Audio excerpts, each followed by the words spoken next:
और revenue secretary Sanjay Malhotra RBI के नए गवर्नर होंगे। कैबिनेट ने 3 साल के लिए उनकी नियुक्ति पर मुहर लगा दी है। 11 दिसंबर यानी बुधवार को संजय मल्होत्रा कार्यभार संभालेंगे। संजय मल्होत्रा 1990 बैच के आईएएस हैं और आईआईटी ग्रेजुएट हैं। इसके अलावा उन्होंने प्रिंसटन यूनिवर्सिटी से पब्लिक पॉलिसी में डिग्री भी ली है। सबसे पहले बात करते हैं संवाददाता आलोक प्रियदर्शी से, जिन्होंने ये खबर ब्रेक की थी और खबर की डिटेल लेंगे। साथ ही एक्सपर्ट्स से भी हम समझने की कोशिश करेंगे कि सरकार के इस फैसले का दूरगामी असर क्या होगा। शक्तिकांत दास भी सरकार के में काम करके आ चुके, वो भी पूर्व आईएएस हैं। कल वो रिटायर हो रहे हैं। परसों संजय मल्होत्रा कार्यभार संभालेंगे। एक ख़ास परिस्थिति में आरबीआई के सामने चैलेंज है रेट्स को लेकर, ग्रोथ को लेकर। और संजय मल्होत्रा आ रहे हैं, पूर्व रेवेन्यू सेक्रेटरी, सरकार में रहने का लंबा अनुभव, आईएएस हैं, तो उनके लिए चुनौतियां भी होंगी, मौके भी होंगे। क्या रहेगा ये सरकार का फैसला, कैसा रहेगा मार्केट के लिए, इकोनॉमी के लिए, इस पर हम एक्सपर्ट्स की राय भी लेंगे। सबसे पहले आलोक से जानते हैं कि सरकार के इस फैसले के बारे में। बताएं आलोक। वित्त मंत्रालय में राजीव सचिव के तौर पर काम कर रहे संजय मल्होत्रा अब आरबीआई के नए गवर्नर बनेंगे। 11 तारीख को वो अपना कार्यभार संभालेंगे। अब सबसे महत्वपूर्ण बात यह है कि लगातार ऐसा दूसरी बार या तीसरी बार हो रहा है जब वित्त मंत्रालय से रेवेन्यू डिपार्टमेंट में काम किया हुआ अधिकारी आरबीआई की कमान संभालेगा। संजय मल्होत्रा जो कि राजस्थान कैडर के 1990 बैच के अधिकारी हैं और आईआईटी कानपुर से ग्रेजुएट भी हैं, उनका स्टिंट अब आरबीआई में ऐसे दौर में होने जा रहा है जब देश में इस तरह से इन्फ्लेशन की चुनौतियां हैं, कई तरह की दूसरी भी चुनौतियां हैं, और ऐसे में देखना होगा कि किस तरह से वो इन चुनौतियों से निपटते हैं। लेकिन उनका जो एक टेन्योर रहा है वित्त मंत्रालय में और खासतौर से वो काफी ब्राइट रहा है। डीएफएस में, डिपार्टमेंट ऑफ फाइनेंशियल सर्विसेज में उन्होंने काम किया है। बैंकों में जो एनपीए था उसको हैंडल करने में, उसका एक तरह से निपटारा करने में काफी उनका योगदान रहा। साथ ही साथ अगर जब वो रेवेन्यू सेक्रेटरी के तौर पर उन्होंने काम किया तो जो टैक्स कलेक्शन और टैक्स बेस बढ़ाने को लेकर उनका काफी योगदान रहा। न्यू टैक्स रिजीम उनके समय पे आया और काफी अच्छे तरीके से उसको लोगों ने अपनाया और आज के दौर में 75% से ज्यादा लोगों ने न्यू टैक्स रिजीम को अपनाया है। तो ये कुछ बड़े उनके फैसले हैं और बहुत सारे जो परस्यूइंग है, जो फील्ड फॉर्मेशन से लेकर जीएसटी काउंसिल के तमाम जो फैसले हैं, ऑनलाइन गेमिंग का एक तरह से कहे जो देश में जो प्रॉब्लम्स थी ऑनलाइन गेमिंग पर उन्होंने 28% जीएसटी लगाई और इंडस्ट्री अभी फल फूल रही है और सरकार को भी बाकायदा रेवेन्यू बहुत ज्यादा ऑनलाइन गेमिंग से मिल रहा है। तो ये तमाम जो उनके स्टिंट रहे हैं रेवेन्यू सेक्रेटरी के तौर पर काफी बेहतरीन रहे हैं। और अब देखना होगा कि चूंकि उनका एक्सपोजर इंटरनेशनल भी है, प्रिंसटन यूनिवर्सिटी से पढ़ाई की है उन्होंने और काफी उनका एक्सपोजर ग्लोबल भी है, तो लिहाजा देखना होगा कि वो ग्लोबल नजरिए से और आरबीआई में किस तरह से काम करते हैं। लेकिन ये माना जा रहा था कि कोई ना कोई बहुत ही जो सरकार का करीबी और वित्त मंत्रालय में एक तरह से साथ साथ काम करने वाला अधिकारी होगा, क्योंकि पूरे यहाँ पर वित्त मंत्रालय और जो एक तरह से कहते हैं पॉलिटिकल कॉरिडोर और इकोनॉमिक कॉरिडोर जो वित्त मंत्रालय के नॉर्थ ब्लॉक के आसपास से गुजरती है, तो यहाँ से जो चीजें आगे बन के निकलती हैं और कहीं ना कहीं वो आरबीआई के गवर्नर के तौर पर ज्यादा सटीक तौर पर बैठ रही है। ये बात जो पिछले जो गवर्नर जो अभी जा रहे हैं शक्तिकांत दास, उन्होंने साबित किया है। लिहाजा जो संजय मल्होत्रा है उनके अपॉइंटमेंट से बहुत हैरत नहीं होनी चाहिए। और वरिष्ठ पत्रकार, बिजनेस स्टैंडर्ड के एडिटोरियल डायरेक्टर ए.के. भट्टाचार्य हमारे साथ जुड़ गए हैं। ए.के. सर, बहुत बहुत स्वागत है आपका सीएनबीसी आवाज़ पर। ये जो फैसला हुआ है संजय मल्होत्रा को आरबीआई गवर्नर बनाने का, तो जो चैलेंजेस हैं उनमें कैसे नेविगेट करते हुए आपको दिखते हैं? सरकार के इस फैसले पर आपके फर्स्ट कमेंट्स क्या हो सकते हैं? ये हमें समझनी होगी कि संजय मल्होत्रा जी जो हैं वो हमारे देश की जो वित्तीय व्यवस्था जो है, फाइनेंशियल सेक्टर जो है, उससे बहुत वाकिफवाल हैं। वो जानते हैं फाइनेंशियल सेक्टर में क्या बात हो रही है, क्योंकि वो फाइनेंशियल सर्विसेज सेक्रेटरी भी रह चुके हैं।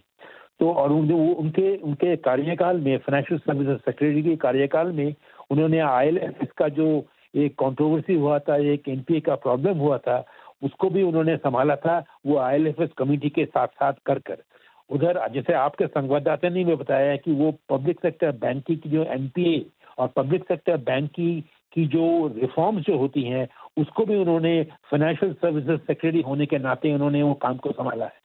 तो मैं पहली बात ये कहूँगा कि वो फाइनेंशियल सर्विसेज सेक्टर से वो बहुत बहुत उनकी जो जानकारी है वो काफ़ी है।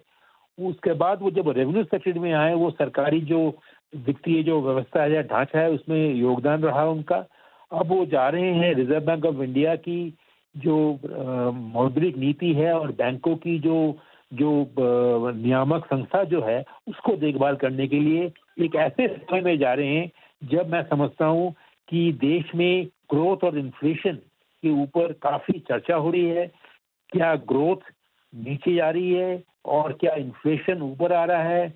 जो शक्तिकांत दास जो आरबीआई गवर्नर, उन्होंने एक स्टैंस लिया था, मॉनेटरी पॉलिसी कमेटी का स्टैंस है। अब हमें ये देखना पड़ेगा कि संजय मल्होत्रा के नेतृत्व में रिजर्व बैंक ऑफ इंडिया की मॉनेटरी पॉलिसी कमेटी किस तरह से ये ग्रोथ वर्सेस इन्फ्लेशन का जो मुद्दा जो है वो किस तरह से देखते हैं।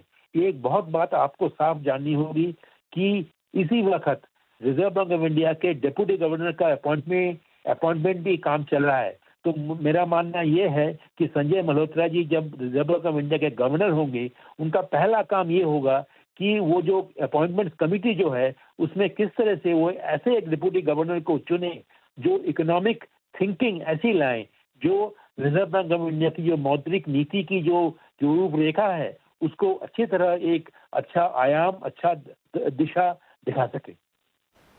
जी। और एक और सवाल यहाँ पे, चूंकि पीछे हम देखते हैं शक्तिकांत दास और अब संजय मल्होत्रा, तो आरबीआई में एमपीसी के दौर में क्या अब इकोनॉमिस्ट होना जरूरी है? देखने की उम्मीद ना करें अब लोग? नहीं, हम मुझे लगता ज़्यादा है सुविधाजनक ये है। नहीं, मॉनेटरी पॉलिसी कमेटी में जो डिप्टी गवर्नर की जो पद के लिए जो इश्तहार जो अखबारों में आया था उसमें साफ क्लियर है कि उनकी जो कैंडिडेट होगा उसको इकोनॉमिक पॉलिसी के बारे में अच्छी जानकारी होनी चाहिए। ये मैं नहीं कहता कि वो इकोनॉमिस्ट होंगे, पर उनकी आर्थिक नीति के बारे में अच्छा ज्ञान होना बहुत ज़रूरी है, क्योंकि वो डिप्टी गवर्नर होने के नाते मॉनेटरी पॉलिसी कमेटी के सदस्य भी होंगे।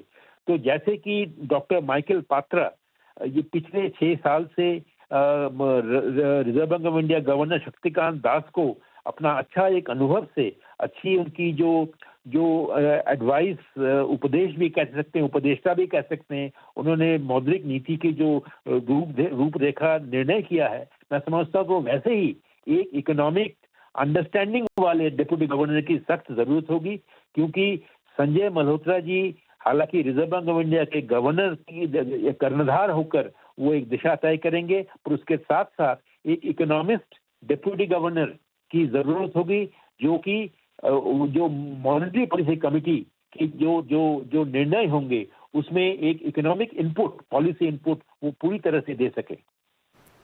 एक सर, एक सवाल और बनता है कि जो चूंकि हम सवाल जवाब भी इसलिए कर रहे हैं कि शक्तिकांत दास थे, एक लिहाज से लगता है कि एक कॉन्टिन्यूएशन जैसा हो रहा है, सरकार से फिर वापस एक गवर्नर मिल रहे हैं, तो शक्तिकांत दास की वो क्या लीगेसी होगी, क्या उन्होंने किया खास अपने टर्म में जो शायद कंटिन्यू होगी, तो क्या लीगेसी है उनकी? शक्तिकांत दास जी की जो लेगेसी है बहुत ही सराहनीय है। उन्होंने जब पदभार अपना पद संभाला था उस समय के जो रिजर्व बैंक ऑफ इंडिया के गवर्नर उर्जित पटेल के अचानक अपनी रिजिग्नेशन के जरूर एक क्राइसिस का एक जैसा सिचुएशन बना था, और वो 2016 में आकर उन्होंने वो 2018 में जो उन्होंने जो पद संभाला था, उसके बाद कोविड आ गया है। कोविड के बाद आईएलएफएस क्राइसिस हुआ, उसके बाद central bank digital banking currency के ऊपर उनका योगदान रहा, एनबीएफसी क्राइसिस रहा, और किस तरह से उन्होंने मॉनेटरी पॉलिसी को फिस्कल पॉलिसी के साथ एक सहायक के रूप में देखा। मैं समझता हूँ ये बहुत बड़ी एक लेगेसी है, और मैं यही सोचता हूँ कि अगले गवर्नर जो संजय मल्होत्रा जी जो आएंगे वो भी किस तरह से ये मॉनेटरी पॉलिसी और फिस्कल पॉलिसी का जो एक जुगलबंदी जो है वो हमारी आर्थिक वृद्धि और आर्थिक विकास को और भी सुदृढ़ कर सकता है, ये भी मैं समझता हूँ कि ये उनका एक बहुत बड़ा एक योगदान रहेगा। जुड़ने के लिए, बातचीत करने के लिए फिलहाल बढ़ते हैं आगे और बात करते हैं भारत और बांग्लादेश रिश्तों की बेहतरी की कोशिशें शुरू हो गई हैं। आज विदेश सचिव विक्रम मिस्री ने ढाका में बांग्लादेश की अंतरिम सरकार के विदेश सचिव से बात की। इसमें दोनों देशों के रिश्तों में सुधार, अल्पसंख्यकों जैसे मुद्दे पर बात हुई। भारत ने बांग्लादेश में हिंदुओं पर हो रहे हमले का मुद्दा भी उठाया। On a whole set of issues ranging from trade, commerce, connectivity, power, water and energy, and development cooperation, consular cooperation and cultural cooperation. There is no reason why this mutually beneficial cooperation should not continue to deliver in the interests of both our peoples. And to that end, therefore, I have underlined today India's desire to work closely with the interim government of Bangladesh authorities. At the same time, we also had the opportunity to discuss certain recent developments and issues, and I conveyed our concerns, including those related to the safety and welfare of minorities. We also discussed some regrettable incidents of attacks on cultural, religious and diplomatic properties. इधर गौतम अडानी के Modi connection और George Soros से Congress connection पर हंगामे के बीच आज भी संसद के दोनों सदनों में गतिरोध बना रहा। आज लोकसभा की कार्रवाई शुरू होते ही विपक्षी सदस्यों ने प्रश्नकाल में अलग अलग विषयों पर चर्चा की मांग की। इस पर स्पीकर ने ओम बिरला ने कार्रवाई स्थगित कर दी। दोबारा कार्रवाई शुरू होने पर विपक्षी नेताओं ने नारेबाजी शुरू की और सदन एक बार फिर बाधित हुआ। रविवार को बीजेपी ने अमेरिकी अरबपति जॉर्ज सोरोस और कांग्रेस के बीच देश विरोधी गठजोड़ का आरोप लगाया था। आज बीजेपी सदस्यों ने सदन में इस पर चर्चा की मांग की। वहीं विपक्षी सदस्य सरकार पर सदन को ना चलने देने का आरोप लगाते रहे। कांग्रेस अमेरिका में गौतम अडानी पर लगे आरोपों पर चर्चा की मांग कर रही है। साथ ही चीन के साथ विश्वास बहाली को लेकर भारत सरकार के बयान पर भी कांग्रेस चर्चा की मांग कर रही है। इस बीच छोटी पार्टियों के सदस्य हंगामे के चलते जरूरी सवालों के छूटने पर आपत्ति जता रहे हैं। कुल मिलाकर संसद का कामकाज राजनीतिक एजेंडे की भेंट चढ़ रहा है। इधर बीजेपी ने जॉर्ज सोरोस मामले पर कांग्रेस पर हमले तेज कर दिए हैं। आज संसदीय कार्य मंत्री किरेन रिजिजू ने कहा कि यह मामला देश से जुड़ा हुआ है, इसलिए सबको एकजुट होकर इस पर चर्चा करनी चाहिए। I am very specific.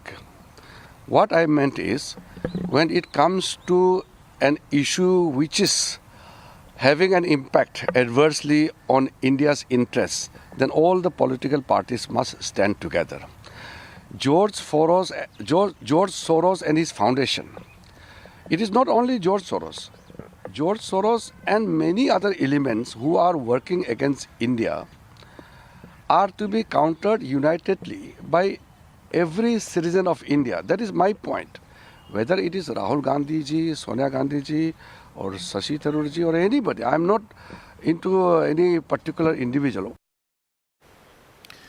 इधर राज्यसभा में भी कार्यवाही हंगामे की भेंट चढ़ती रही और सदन बार बार स्थगित होता रहा। इस बीच सभापति जगदीप धनखड़ के साथ विपक्षी सदस्यों की नोकझोंक भी जारी रही। कांग्रेस अध्यक्ष और सदन में पार्टी के नेता मल्लिकार्जुन खड़गे ने कहा कि उन्हें सदन में बोलने का मौका नहीं मिलता। वहीं सभापति ने कहा कि उन पर इल्जाम लगाने की जगह सदस्य मूल विषय पर अपनी बात कहें।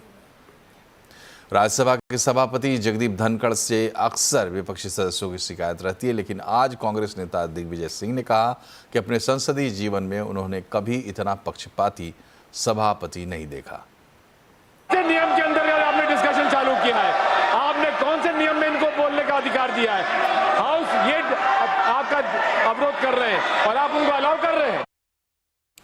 बीजेपी ने कांग्रेस पर जॉर्ज सोरोस से कनेक्शन जोड़ते हुए गंभीर आरोप लगाए हैं। बीजेपी का कहना है कि जॉर्ज सोरोस अपने फाउंडेशन के जरिए भारत विरोधी एजेंडा चलाते हैं। कांग्रेस नेता सोनिया गांधी का संबंध ऐसे संगठन से है जिसकी फंडिंग जॉर्ज सोरोस का फाउंडेशन करता है।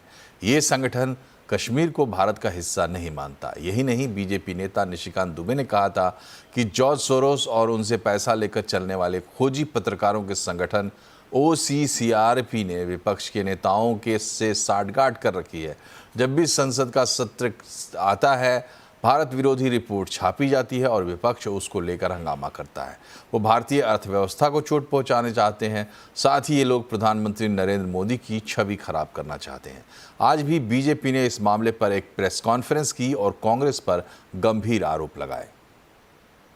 विपक्ष इसके ऊपर ईमानदारी से चर्चा नहीं चाहता है और इसलिए वो अपनी इन कारगुजारियों को छुपाने का जितना भी प्रयास कर ले, आज हम साफ साफ विपक्ष और विशेषकर कांग्रेस पार्टी से पूछना चाहते हैं कि ये forum for democratic leaders of Asia Pacific से आपका क्या संबंध है? साफ साफ बताइए। और इसमें जिस प्रकार से भारत विरोधी और पाकिस्तान समर्थक बातें कही जा रही हैं, वो आपकी सहमति से हैं या आपकी दुरभिसंधि के साथ हैं? This is not because of us, brother. We are coming here to have a discussion in the parliament, but I never seen this type of picture because government didn't want to have a discussion in the parliament. Government didn't want to run the parliament. Now the government is disturbing the parliament. Every day morning, Parliamentary Affairs Minister issuing statement, provocative statement. Then also we are not going to disturb the house. क्यों मचा है George Soros के नाम पर हंगामा और करता क्या है ये जॉर्ज सोरोस? आज आवाज अड्डा में इसी पर होगी बड़ी चर्चा शाम 7:57 पर। वन नेशन वन इलेक्शन पर बड़ी खबर है। सरकार इसी सत्र में या अगले सत्र में इसके लिए बिल ला सकती है। जेपीसी में चर्चा के लिए भी इसे भेजा जा सकता है। तो हमारी सहयोगी पायल मेहता हमसे जुड़ गई हैं। पायल, बताइए क्या तैयारी है सरकार की? देखिए, सरकार ने अपनी मंशा को साफ कर दिया कि वो इस बिल को लाना चाहता है क्योंकि एक ऐसा रिफॉर्म है जिसकी देश को बहुत जरूरत है। तो इस बात में ऑलरेडी पहले प्रधानमंत्री भी इस विषय में पहले भी बोल चुके हैं, गृह मंत्री भी बोल चुके हैं कि 2029 से पहले ये लेजिस्लेशन जरूर आएगा। तो हमारे सूत्र बता रहे हैं कि सरकार शायद इस सेशन में ही इस बिल को ला सकती है या अगले सेशन में भी ला सकती है। अभी तक हालांकि कैबिनेट से इस बिल को इस मंजूरी अभी तक नहीं मिली है, पर हमें ये देखना होगा कि सरकार किस तरह से लाएगी क्योंकि इसमें बहुत सारे कॉन्स्टिट्यूशनल अमेंडमेंट्स करने पड़ेंगे जिसके लिए 2/3 बहुमत की भी जरूरत है। उसको किस तरह से टैकल करती है सरकार। दूसरी बात, जो रामनाथ कोविंद जी की पैनल ने जो रिपोर्ट सौंपी थी उसके मुताबिक 3 लेजिस्लेशन लाने होंगे वेरियस कॉन्स्टिट्यूशनल अमेंडमेंट करने के लिए। उस पर भी विचार किया जा रहा है। सरकार के द्वारा क्या है, कॉम्प्रिहेंसिव लेजिस्लेशन लाया जाए या 2-3 बिल लाया जाए, कई तरह के विचार हो जा रहे हैं। पर एक मंशा जो सरकार ने साफ कर दी है कि इसको वाइडर कंसल्टेशन के लिए भेजा जाएगा। इसलिए जेपीसी का गठन इसके बाद जैसे ये इंट्रोड्यूस होता है पार्लियामेंट में, उसके बाद इसको जेपीसी में भेजा जाएगा जहां सरकार चाहती है कि इस पे विस्तृत चर्चा हो। सरकार ने ये भी प्रपोजल दिया है कि जो लेजिस्लेटिव असेंबली के स्पीकर्स है उनको भी इस डिबेट में बुलाया जाए, उनसे भी सारी डिटेल डिस्कशन की जाए क्योंकि ये एक ऐसा रिफॉर्म है जो एक अर्थ शैटरिंग रिफॉर्म होगा, एक बहुत once in a lifetime kind of reform होगा जो हमारे देश में बहुत सालों से जरूरत है। प्रधानमंत्री लगातार कहते रहे हैं कि इलेक्शन आफ्टर इलेक्शन होने के बाद ब्लैक मनी पर कर्व नहीं हो पाता है, गवर्नेंस से ध्यान भटक जाता है लोगों का, इसलिए ये रिफॉर्म बहुत ज्यादा जरूरी है। हालांकि कमेटी में कई सारे मेंबर्स जो गए थे, कई सारी पार्टीज ने इसका विरोध किया। उन्होंने कहा है कि ये एक राजनीतिक मंशा है रूलिंग गवर्नमेंट की। हालांकि जो एनडीए के साथी है उन्होंने इस बिल का समर्थन किया था, इस लेजिस्लेशन का समर्थन किया था। खास करके जेडीयू जैसी पार्टी बात करे, टीडीपी की बात करे, और जो जिस फॉर्म में ये बिल आएगा ये बड़ा इंपॉर्टेंट होगा कि किस तरह से होगा और कैसे इसका इम्प्लीमेंटेशन करेगी क्योंकि अभी फिलहाल सरकार के पास नंबर्स नहीं है, चाहे वो लोकसभा में 2/3 की बहुमत की बात करें या राज्यसभा में। बहुत बहुत शुक्रिया आपका पायल। बढ़ते हैं आगे। बच्चों की पेंशन स्कीम एनपीएस वात्सल्य में कंट्रीब्यूशन पर गार्जियन को टैक्स छूट मिल सकती है। सीएनबीसी आवाज को मिली एक्सक्लूसिव जानकारी के मुताबिक सरकार बजट में इसका ऐलान कर सकती है। खबर की पूरी डिटेल बता रहे हैं लक्ष्मण रॉय। दरअसल सरकार ने बच्चों के लिए एनपीएस वात्सल्य नाम से पेंशन स्कीम की शुरुआत की थी, लेकिन इस स्कीम में गार्जियन जब अपना कंट्रीब्यूशन देगा तो उसको किसी भी तरह के टैक्स छूट की व्यवस्था नहीं की गई थी। अब जो मुझे सूत्रों से जानकारी मिली है उसके मुताबिक सरकार एनपीएस वात्सल्य में भी टैक्स छूट की व्यवस्था वैसे ही कर सकती है जैसा कि एनपीएस में है, और इसका ऐलान आपको बजट में किया जा सकता है। जो सूत्र बता रहे हैं उसके मुताबिक पुरानी टैक्स रिजीम में जो एनपीएस के तहत आप कंट्रीब्यूशन करते हैं सेक्शन 80CCD के तहत, तो 1.5 लाख रुपए और 50,000 रुपए, तो कुल मिला के 2 लाख रुपए तक के कंट्रीब्यूशन पर आपको टैक्स छूट मिलती है। तो इस टैक्स छूट को पुरानी टैक्स रिजीम में एनपीएस वात्सल के तहत रखने जाने का प्रस्ताव है, जिस पर वित्त मंत्रालय विचार कर रहा है। दूसरा, अगर आप न्यू टैक्स रिजीम में हैं या फिर ओल्ड टैक्स रिजीम में है, तो वहां पे एनपीएस में जो कंट्रीब्यूशन है उसका 25% तक आप निकाल सकते हैं। उस निकाली गई रकम पर कोई टैक्स अभी नहीं लगता है, लेकिन ये एनपीएस वात्सल में प्रावधान नहीं किया गया है। तो एनपीएस वात्सल के तहत ये प्रावधान किया जा सकता है कि चाहे आप इनकम टैक्स की पुरानी स्कीम में हो या फिर इनकम टैक्स के नए रिजीम में हो, आप एनपीएस वात्सल में जो भी कंट्रीब्यूशन करते हैं उसका 25% तक निकालते हैं तो उस पर कोई टैक्स आपको नहीं लगेगा। तो ये 2 तरह के विशेष प्रावधान टैक्स छूट से जुड़ा हुआ एनपीएस वात्सल में किया जा सकता है, और बजट से पहले की तैयारियों में इस पर विचार किया जाएगा और काफी हद तक संभावना है कि बजट में इसका ऐलान कर। बात करते हैं मार्केट की। कारोबारी हफ्ते के पहले दिन बाजार सीमित दायरे में रहा। सेंसेक्स निफ्टी हल्की गिरावट के साथ बंद हुए हैं। सेंसेक्स 201 पॉइंट गिरा, निफ्टी 59 पॉइंट फिसल कर बंद हुआ है। हालांकि मिड कैप शेयरों में अच्छी खरीदारी जरूर देखने को मिली। और बाजार में क्वालिटी सबसे अहम है, ये कहना है हीलियस इंडिया के सीईओ दिनशॉ ईरानी का। सीएनबीसी आवाज से खास बातचीत में दिनशॉ ईरानी एचडीएफसी बैंक और पेटीएम शेयर पर बुलिश दिखे। एचडीएफसी बैंक और पेटीएम, अब जो आपने बोला, हमारा दोनों चहेते रहे हैं। एचडीएफसी बैंक एक्चुअली मैंने जैसे बोला था कि होपफुली जब चलेगा तब भी आप हमें पूछेंगे उसके बारे में, and that is how it is. और देख लिया हमने कि क्वालिटी ऑलवेज मैटर्स, इसीलिए यहाँ पे जैसे ही बैंक्स की क्वालिटी में क्वेश्चन होने लगा, the ones which stood out, जिनका फ्रेंचाइज था वही they stood out, and that is why I think HDFC bank is where it is. उसका franchise always has been unquestionable franchise और काफी स्ट्रॉन्ग फ्रेंचाइज रहा है। पेटीएम में पहले भी बोला था, रेगुलेटरी कंसर्न जब भी थे तभी हमें यही लगा था कि काफी मूविंग पार्ट्स है इस कंपनी में जो वो कैश आउट कर सकते हैं, या और आपने देख ही लिया कि रेगुलर इंटरवल्स पे एक एक सेगमेंट बेच के देर कैशिंग आउट, और उनका कॉर्पस बढ़ ही जा रहा है। अभी 12,500 करोड़ का तो कैश हो गया उनकी। पीएम नरेंद्र मोदी ने आज जयपुर में rising Rajasthan global investment summit का उद्घाटन किया। समिट के दौरान पीएम ने कहा कि राजस्थान की विकास यात्रा में आज एक और अहम दिन है। देश और दुनिया से बड़ी संख्या में प्रतिनिधि और निवेशक यहाँ पधारे हैं। आज दुनिया का हर एक्सपर्ट, हर इन्वेस्टर भारत को लेकर बहुत ही उत्साहित है। रिफॉर्म, परफॉर्म, ट्रांसफॉर्म के मंत्र पर चलते हुए भारत ने जो विकास किया है वो हर क्षेत्र में नजर आ रहा है। बता दें कि इस 3 दिन के सम्मेलन में 20 अंतर्राष्ट्रीय संगठनों समेत 32 से ज़्यादा देश हिस्सा लेंगे। अब 10वीं पास महिलाओं को भी एलआईसी एजेंट बनने का मौका मिलेगा। आज प्रधानमंत्री नरेंद्र मोदी ने पानीपत में भारतीय जीवन बीमा निगम यानी एलआईसी की बीमा सखी योजना का शुभारंभ किया। इस योजना के तहत देश भर की 18 से 70 वर्ष आयु की 2 लाख महिलाओं को आर्थिक रूप से सशक्त बनाया जाएगा, जिसमें 10वीं पास महिलाओं को एलआईसी एजेंट के रूप में प्रशिक्षित किया जाएगा। बीमा सखी योजना पर एलआईसी के MD and CEO Siddharth Mohanty ने कहा है कि पहले साल 1 लाख नियुक्ति का लक्ष्य है, जिसमें साल भर में महिलाओं को 24 पॉलिसी करने का टारगेट दिया जाएगा। साथ ही इस योजना से महिलाओं को आर्थिक बल मिलेगा। First year will be, suppose all 1 lakh become successful. Right, sir. I recruit good people, all become successful. So 840 will be stipendary cost. 840 crore. First year.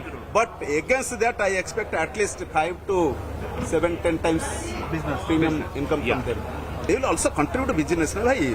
First, let it be very clear, it is a business scheme oriented towards empowering women and make them self-reliant, self-dependent. So that is the objective, so that large number of women come to insurance distribution. और यहाँ रुकते हैं एक छोटे से break के लिए, लेकिन खबरें अभी और भी हैं, बने रहिए हमारे साथ।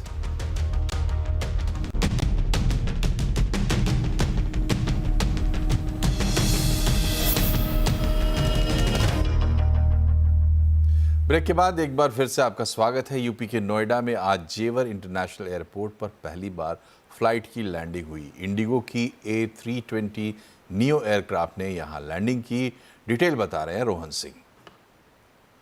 ये लैंडिंग इसलिए इंपॉर्टेंट है क्योंकि इसके डेटा को अगले कुछ दिनों तक एनालाइज किया जाएगा और उसी के आधार पर डीजीसीए नोएडा इंटरनेशनल एयरपोर्ट को एरोड्रोम लाइसेंस देगी। इससे पहले 2 माइलस्टोन कंप्लीट किए जा चुके हैं। इंस्ट्रूमेंट लैंडिंग सिस्टम को टेस्ट किया जा चुका है, प्रेसिशन अप्रोच पाथ इंडिकेटर को टेस्ट किया जा चुका है और अब ये सक्सेसफुल लैंडिंग वैलिडेशन फ्लाइट है, इसे भी कंप्लीट कर लिया गया है।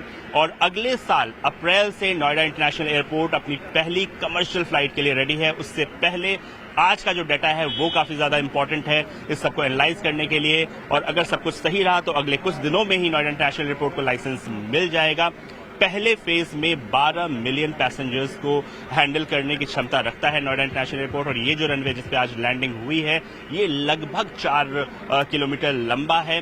तो आज इस लैंडिंग के बाद हम कह सकते हैं कि जो मेजर ऑपरेशनल हर्डल्स थे उसे कंप्लीट कर लिया गया है। अब इसके बाद जो पूरी तैयारी होगी, टर्मिनल बिल्डिंग भी बनके तैयार हो रहा है, इसके बाद जो पूरी तैयारी होगा वो होगा अगले साल इसके ऑपरेशन को शुरू करने पर। और इसी के साथ बुलेटिन में फिलहाल इतना ही, लेकिन खबरों पर अपडेट रहिए, जुड़े रहिए CNBC आवाज़ से हमारे सोशल मीडिया हैंडल्स के जरिए। नमस्कार।